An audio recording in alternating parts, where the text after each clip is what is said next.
What happens to an ESOP in bankruptcy? Have you ever wondered what happens to an employee stock ownership plan when a company goes bankrupt? It's a topic that affects many employees and their retirement savings. Let's break down the key points to understand the impact of bankruptcy on an employee stock ownership plan. When a company files for bankruptcy, the employee stock ownership plan participants are generally treated as equity holders. This means they are last in line to receive any payments from the company's remaining assets. If the company is liquidated, participants often lose the value of their stock. As equity holders, employee stock ownership plan participants are considered shareholders. This status puts them behind creditors in the payment hierarchy. If the company's assets are not enough to cover its debts, these participants may receive little or nothing at all. Another important aspect is the repurchase obligations that many employee stock ownership plans have. These obligations requiring the company to buy back shares from former employees or those who are diversifying their holdings. In bankruptcy, these repurchase obligations may be treated as debt.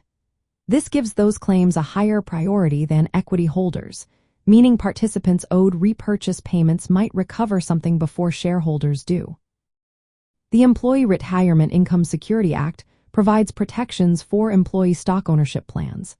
This includes anti-alienation clauses that prevent participants from transferring or accessing their shares before retirement. These protections can keep employee stock ownership plan accounts safe from creditors in personal bankruptcy cases. However, this protection does not extend to the company's bankruptcy situation.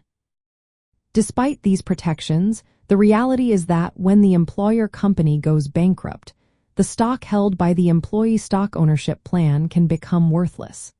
This situation puts employees' retirement savings at risk, as their accounts are heavily invested in the employer's stock.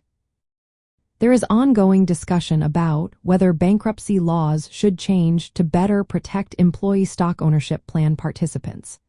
Some suggest treating their claims as secured creditors to help prevent employees from losing their retirement savings when their company fails.